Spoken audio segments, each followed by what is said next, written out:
Hi friends, I welcome you all to this new class.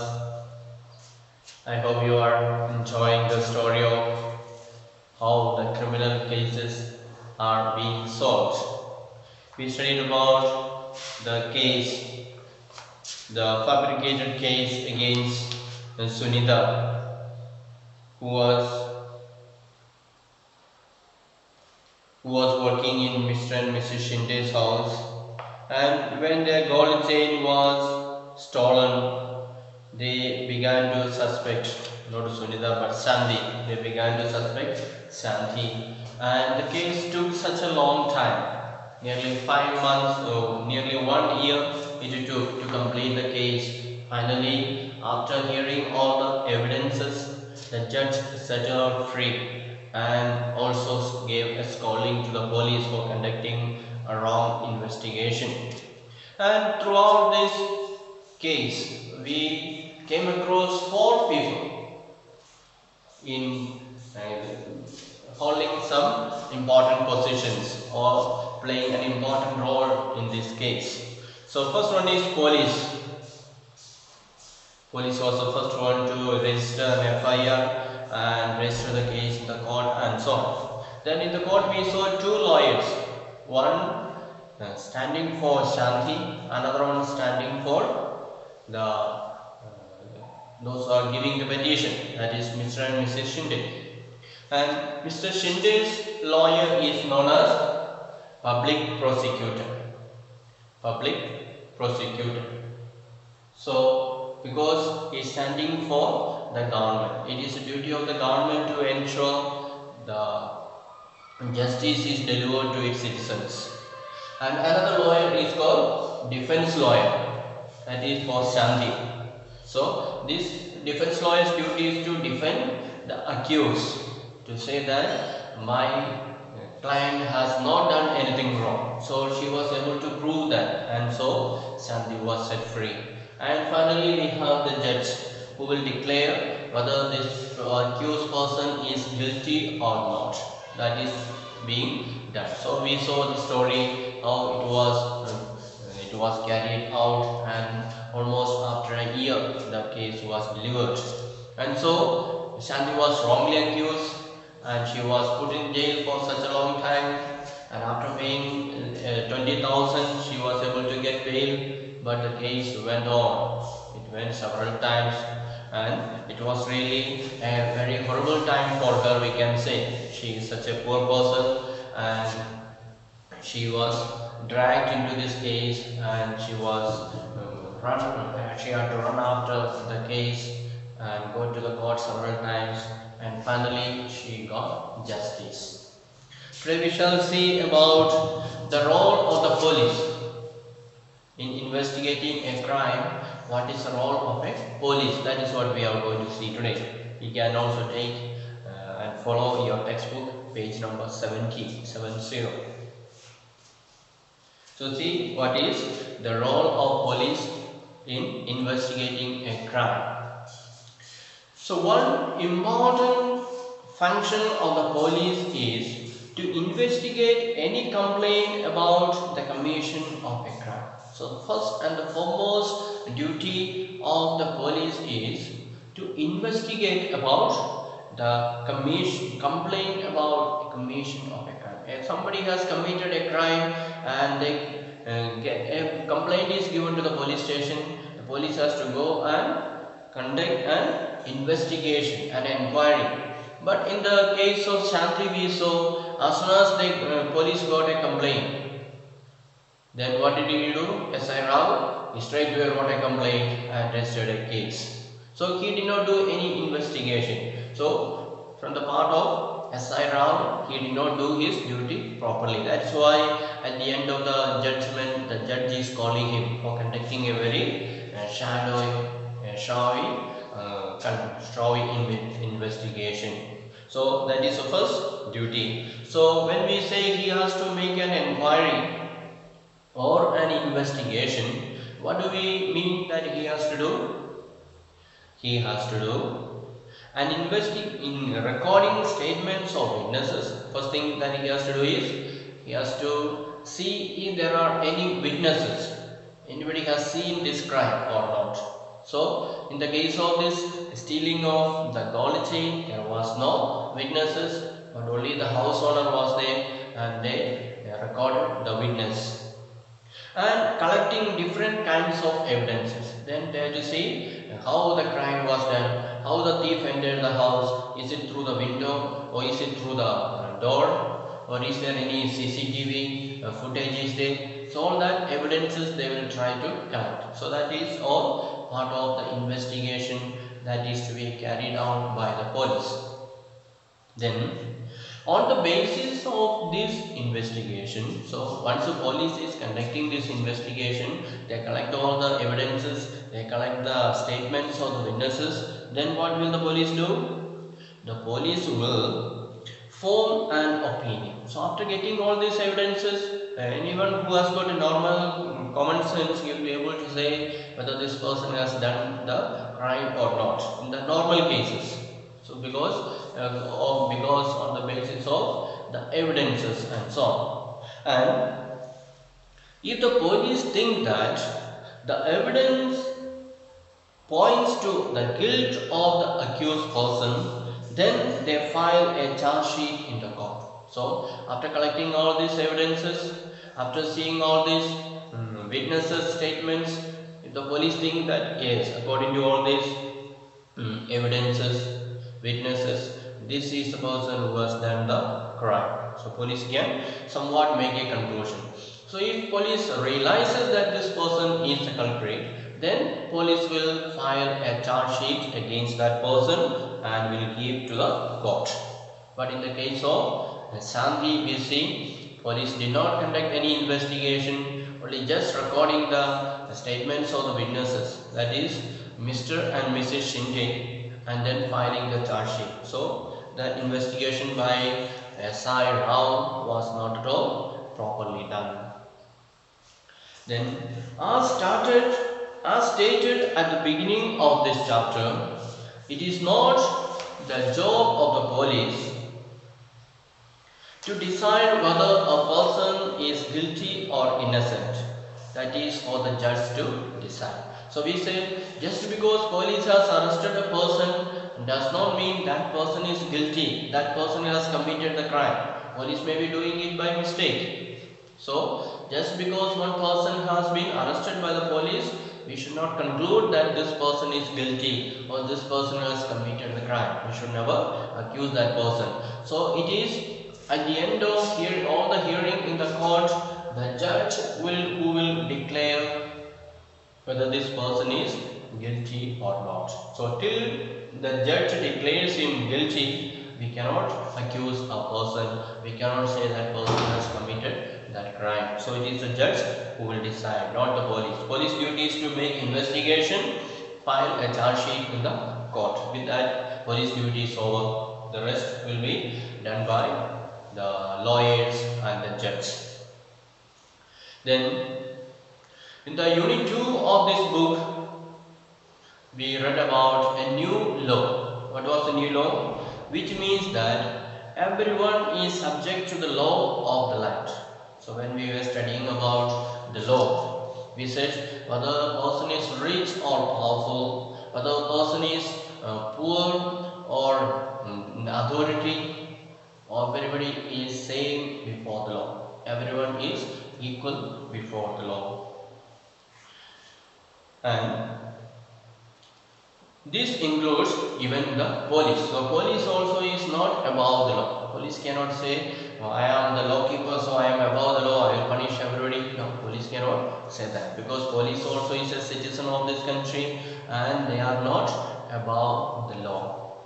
And police investigations always have to be conducted in accordance with the law and with full respect for human rights. So we saw in the case of Shanti and her brother Sushil, the police took him to the police station and kept 2 days in the jail, and all the police were beating him. That is not allowed. That is against the law. So police should do the investigation in in a way that is mentioned in the law. What is allowed and what is not allowed is mentioned in the law. So accordingly the police should do. And police has no right to violate the respect for human rights. So every person has got his own right, and police cannot violate that law. Just because this person is accused, nobody can say this person is accused or this person is guilty, and police cannot simply beat him up. So the Supreme Court has laid down guidelines that the police must follow at the time of arrest, detention and interrogation. So in our country, the Supreme Court has written down what are the things that police is allowed to do at the time of investigation, at the time of arrest, and if they detain them in the lockup, what are the things police is allowed to do. So beating and so is not allowed. They cannot conflict. The police are not allowed to torture or beat or shoot anyone during investigation. So when the police is conducting investigation, they are not allowed to do, what are the things they are not allowed to do? They are not allowed to torture a person, physical torture, beating and doing all kinds of punishment on the person, not allowed. Then they are not allowed to shoot anyone, not allowed to beat anyone. So there should be, that person should be kept nicely without doing any punishment to him, because nobody is sure he has done the crime or not. So without seeing or without clear evidence, the police can only investigate and find out, is there any evidence, is there any proof that this person has done the mistake and so on. Only that is there. They cannot simply punish that person. Then they cannot inflict any form of punishment on a person even for petty offences. So even petty offences mean small mistakes. So even if some person has done some small mistake, then the police cannot punish that person. No form of physical punishment. They can only speak to him, can only ask him and so on. They cannot inflict on any punishment, we cannot inflict. But in our own police stations in our country, it is just the opposite. The police has become very powerful in our country, and they punish anyone, beat anyone, do a lot of physical harassment and so on. That is all against the Supreme Court verdict. Actually, someone can go to the court and file a case against the police, then that police will be arrested and put in the jail. So no police has got any power to attack anyone or harass anyone or do physical harm to anyone. Then Article 22 of the Constitution of Criminal Law guarantee to every person arrested the following fundamental rights. So in the Constitution, the article number 22, it is mentioned that if a person is arrested by the police, what are the rights that he has got? What are the rights he can claim in the police station? Let us see. The right to be informed at the time of arrest of the offence for which the person is being arrested. So we cannot simply go and arrest a person and take him to the police station. At the time of arrest, the police has to inform what is his mistake, what mistake has he done. Only then he can be taken to the police station. Without informing, simply by force cannot come and carry him away from his house. The second thing is the right to be presented before a magistrate within 24 hours of arrest. So we said already in the earlier class. After a person is being arrested, police can keep him maximum 24 hours in their custody in the police station.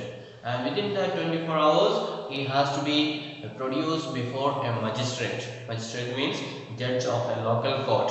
So police cannot go beyond 24 hours.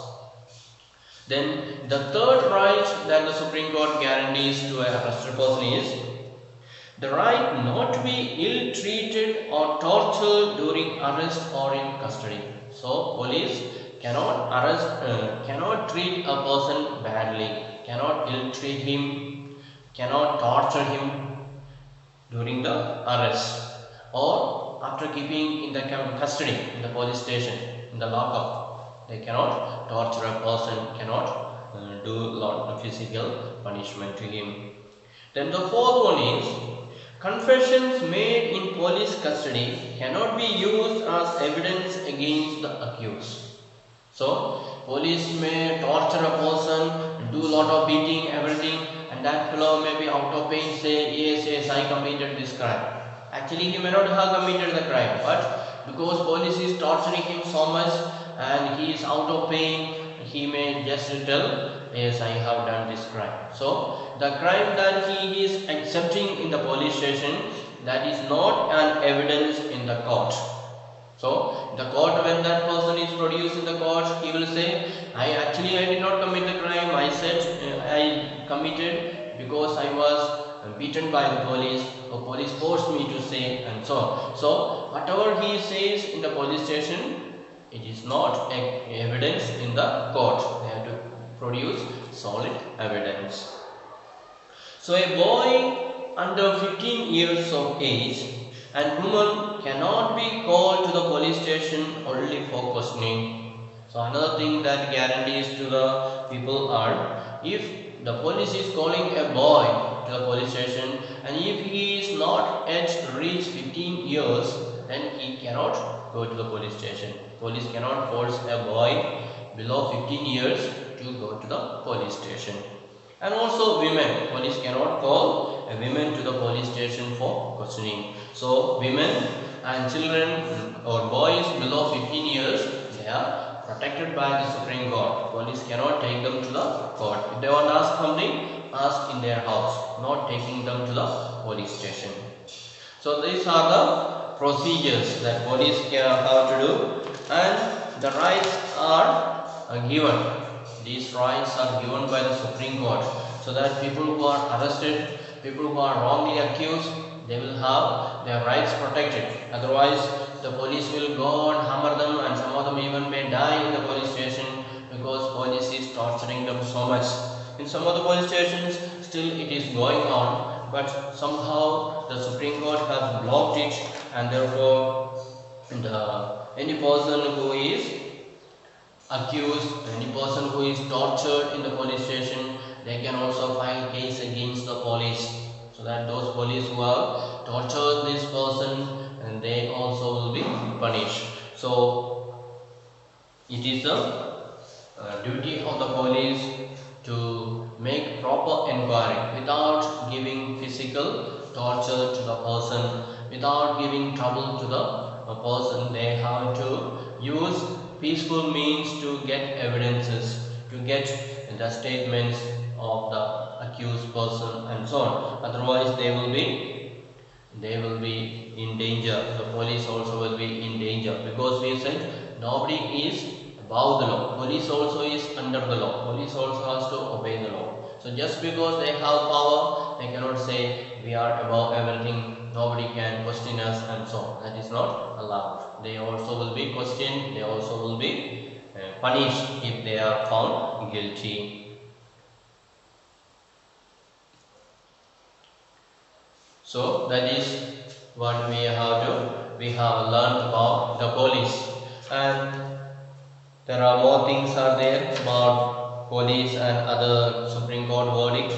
We shall see about it in the next class, and we learn in detail about the different rules of the Supreme Court and so on. So today we shall wind up, and thank you for listening. Have a nice day.